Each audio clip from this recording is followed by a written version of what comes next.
c'est Sylviane Dupuis pour Trouspe.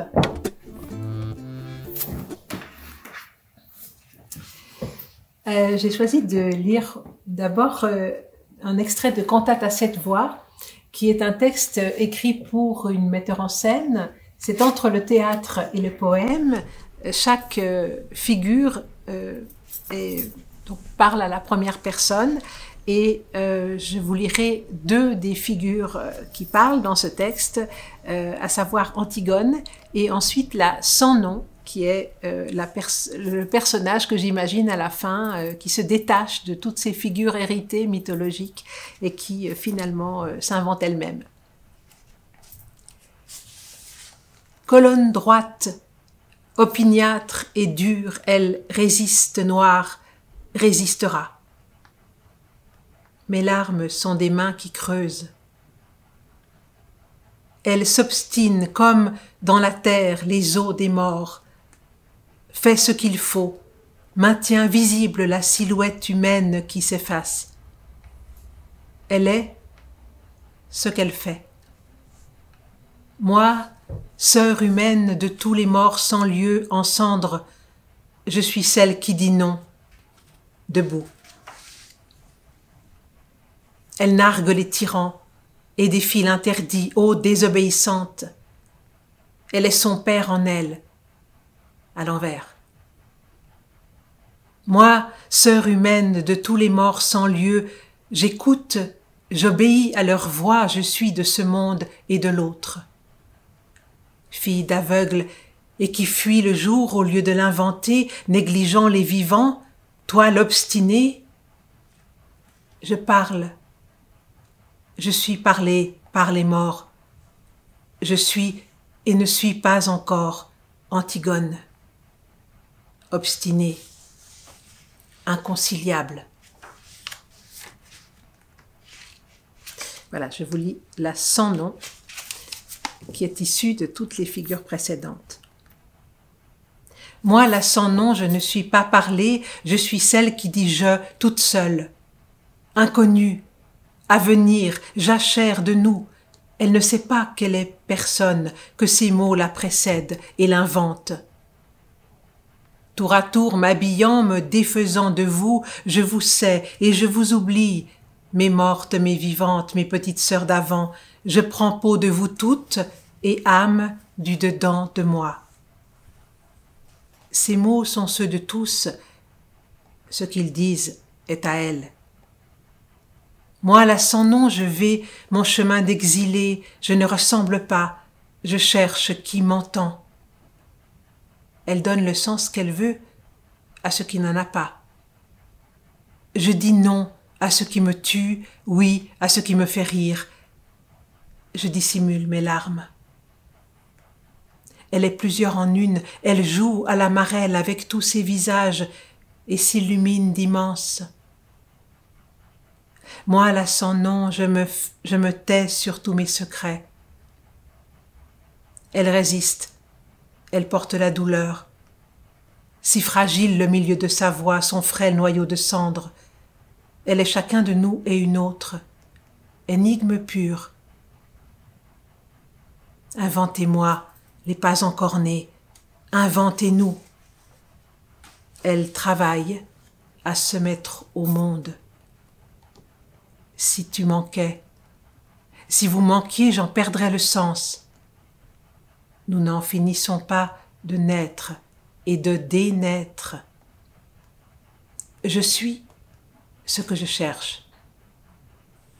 J'acquiesce à l'impossible. Tends-moi la main. Tends-moi la main. Alors, ce sont des poèmes que j'ai écrit pour Noémie Lapsaison, qui est une chorégraphe décédée il y a quelques années à Genève, d'origine argentine, avec qui j'ai beaucoup travaillé et qui m'avait demandé des poèmes sur le thème du Thésée et du Minotaure pour sa chorégraphie. Et j'ai imaginé des poèmes autour de cette thématique que je vous lirai. Le Minotaure intérieur. L'homme incliné sur son abîme, que sait-il? Que sait-il du péril qui grandit dans la cage de ses os? Au milieu de sa peur, pulsation d'un secret qui parle. Le cœur anonyme du désir. Cœur invisible du désir sans visage qui veut, sous le masque, veut dévorer, qui a l'impatience démesurée du feu. Prière du Minotaure. Impure mon innocence, et trompeuse la lumière qui n'est que mon absence. Oh, rendez-moi le jour. Je dénouerai pour vous le texte enchevêtré de notre obscurité.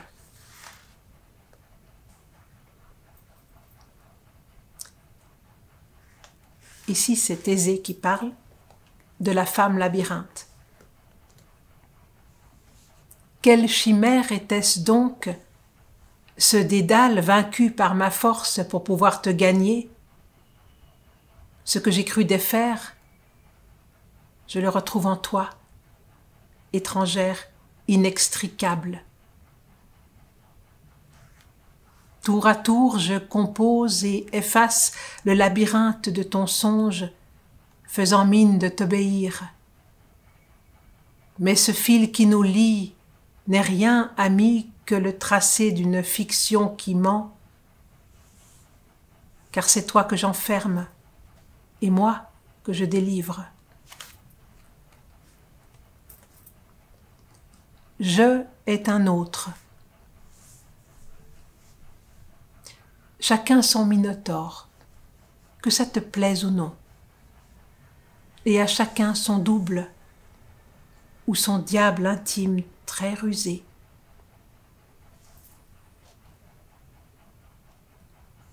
Qui je suis? Il sait mieux que moi qui je suis, le chemin de mes pas.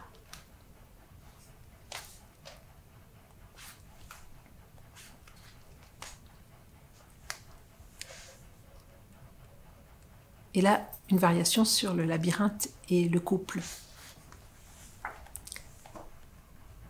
Double miroir. Tantôt nous sommes l'un à l'autre dédale, gouffre, engloutissement, et tantôt ciel et passage des vents ou lac.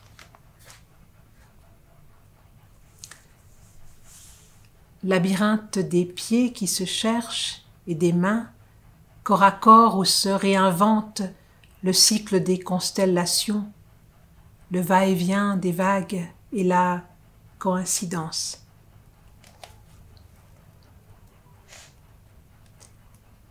Guidé par ma main comme un œil, je dessine à tâtons dans l'obscur ta chair spirituelle enfouie dans l'autre chair.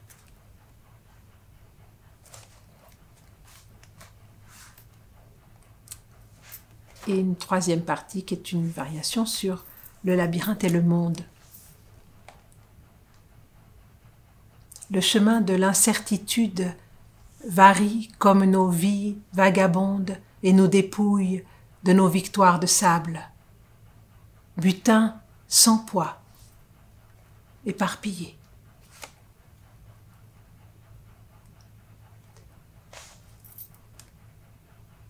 L'impalpable splendeur de toujours erre au cœur d'aujourd'hui, éperdu, se cognant au vide, cherchant âmes qui vivent dans le noir, dans l'ossuaire de nos rêves, et où danser. Orpheline de ce temps qui veille en dédalé parmi les sourds, j'entends l'amour silencieux qui veille et lève sur son lit de cendres.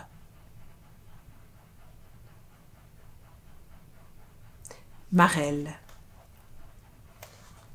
Pierre, Pierre, petite âme, enchantée, hâte-toi, bondis vers l'issue, là-bas qui est un commencement.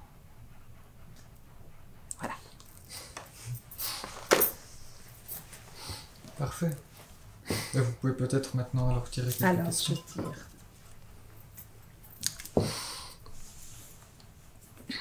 Dans quel contexte avez-vous écrit votre premier poème? Alors ça, si je m'en souviens, c'est tellement vieux. Non, j'ai écrit très très tôt. Et puis, bien sûr que d'abord on écrit en vers, on imite, je sais pas, Baudelaire. Mais c'est impossible à dire, c'est très tôt. Vraiment, à l'adolescence, quoi. Et puis ça a beaucoup changé de forme, évidemment. Et puis à un moment donné, à 30 ans, je me suis dit, voilà, peut-être que je tiens quelque chose qui commence à être à moi et à être montrable et à être autre chose que ce que j'ai tenté de faire par variation. Voilà. Mais je ne pourrais pas vous dire. Je ne sais pas. Je ne sais plus. Pas du tout. Que pensez-vous de cette citation? Certains se font de la poésie une idée si vague qu'ils prennent ce vague pour l'idée même de la poésie. Paul Valéry. D'abord, la question c'est, est-ce que la poésie, ça existe? Non, il y a des poésies, il y a des poètes, il y a une histoire de la poésie, il y a Homère à un moment donné, il y a Virgile à un autre, il y a Baudelaire à un autre. Alors, bien sûr que quand même, il faut essayer de se dire qu'est-ce que la poésie, mais c'est tellement multiple cette définition que pour moi, au fond, c'est très difficile de juger d'un propos sur la poésie. Voilà, mais ceci dit, oui, il y a une facilité, il y a une paresse à dire que la poésie c'est hermétique, ou que la poésie c'est incompréhensible, ou que c'est du rêve, c'est du vague. Pour moi, la poésie c'est une forme, d'abord. Ça demande à se mettre en forme, c'est-à-dire qu'il y a du rythme, il y a de la musique de la langue, il y a il y a de la coïncidence de choses qui ne pourraient absolument pas se dire autrement que dans la poésie ensemble. Toutes ces choses-là, c'est de l'énergie mise en forme. Donc le flou, effectivement, il a raison de dire que si c'est du vague et du rêve, c'est pas la poésie, c'est romantique, c'est ces vieux restes de rêverie. Voilà, c'est pas pour, je n'ai rien contre le rêve, loin de là, mais ce n'est pas du flou, la poésie, pas du tout, c'est de la forme. Donc de ce point de vue-là, il a tout à fait raison de le dénoncer, mais qu'est-ce que c'est alors ça? Comment construit-on un poème? Alors je dirais qu'on ne construit pas le poème, que le poème se construit devant nous, petit à petit. Soit, comme le faisait Anne Perrier, elle le remâchait et le répétait jusqu'à ce que le poème ait pris forme en elle, soit on cherche en écrivant, la plume à la main, le crayon à la main, sur du papier ou même maintenant à l'ordinateur, mais on cherche la forme, mais elle se trouve.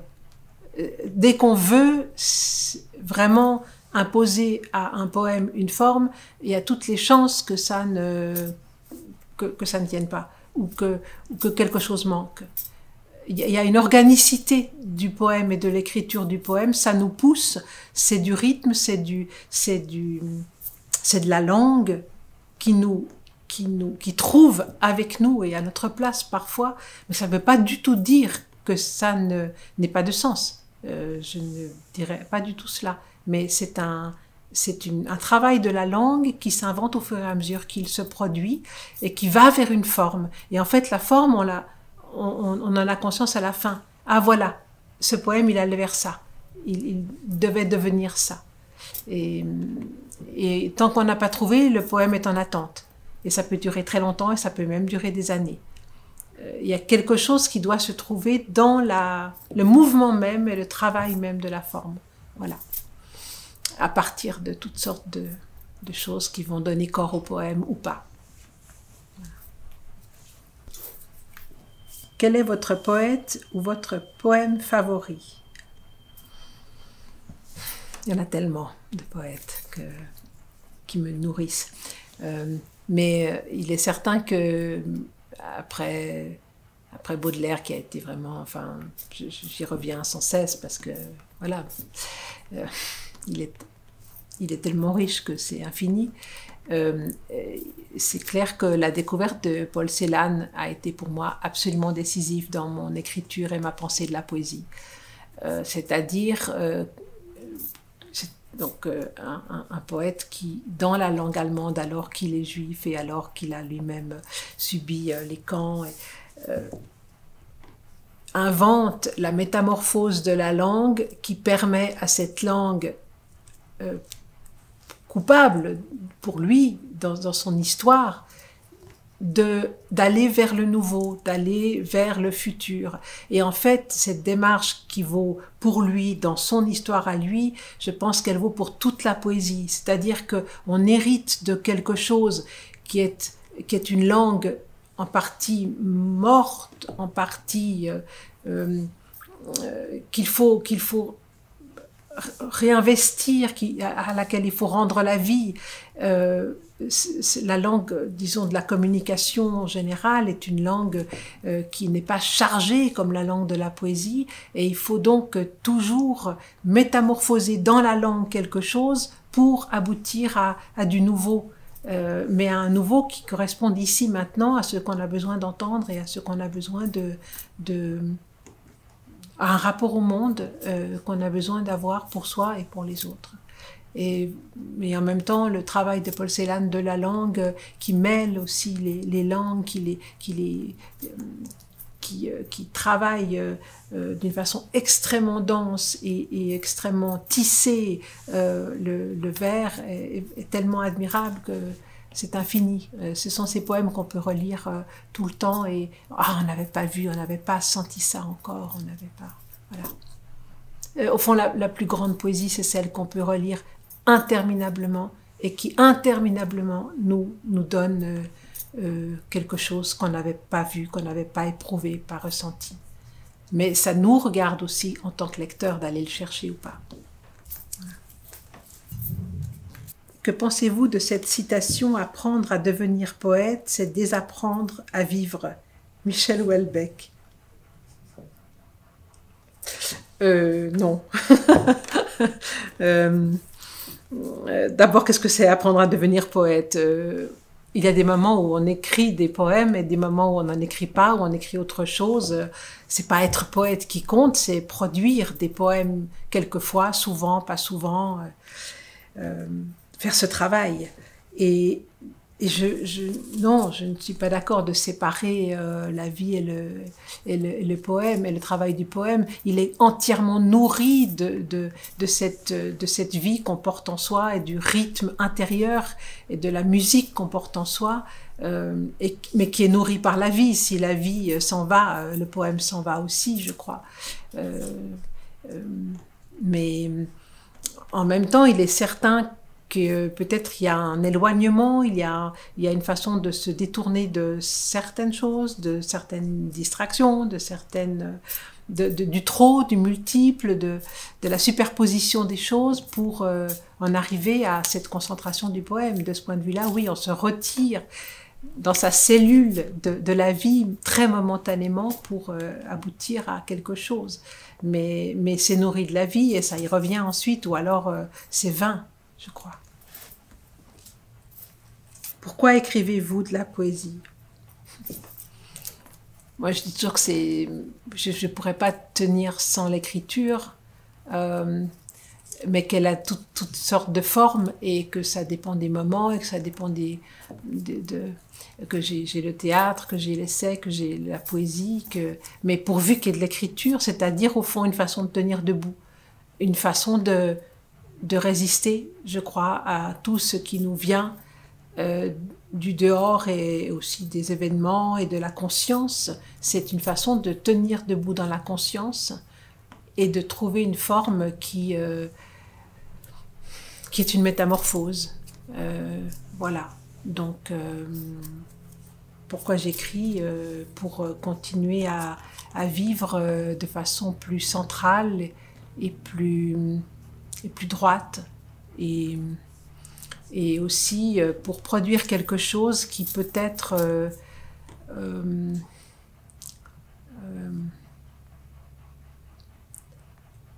produire quelque chose qui me fait du bien parce que j'ai l'impression que c'est un lieu que j'ai posé quelque part quand le poème est abouti. C'est mon endroit. Voilà. Très modestement. Voilà. C'est un endroit où on peut se tenir. Voilà. Un dernier petit. Et très petit.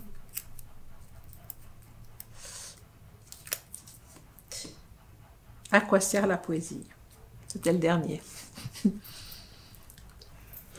Alors, d'abord, la question est celle de l'usage. Il y a des choses qui servent à quelque chose et d'autres qui servent à autre chose. Ce à quoi sert la poésie, d'abord, on pourrait dire, on dit souvent que ça sert à rien. Mais l'être humain est fait pour manger, boire, être en sécurité, avoir un toit, mais ça ne suffit pas.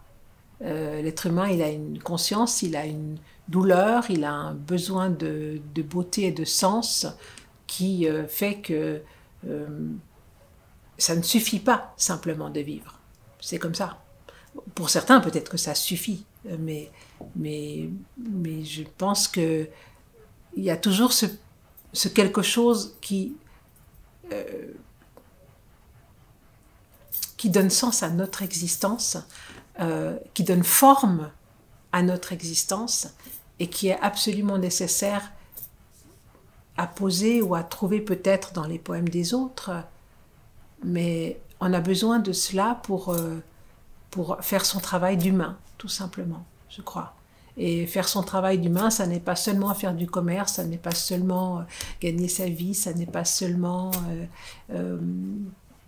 manger et boire tous les jours, c'est avoir répondu de l'humain dans le temps où on est là, d'une certaine manière, chacun la sienne, mais le poème et la poésie est une manière peut-être de répondre de l'humain au plus près de sa voix. Donc ça sert à quelque chose à soi et je pense que ça peut servir à quelque chose à d'autres en mettant des mots et une forme autour d'émotions ou d'une vague conscience que cela nomme et que cela permet d'exister. À quoi cela permet d'exister? Peut-être. Voilà.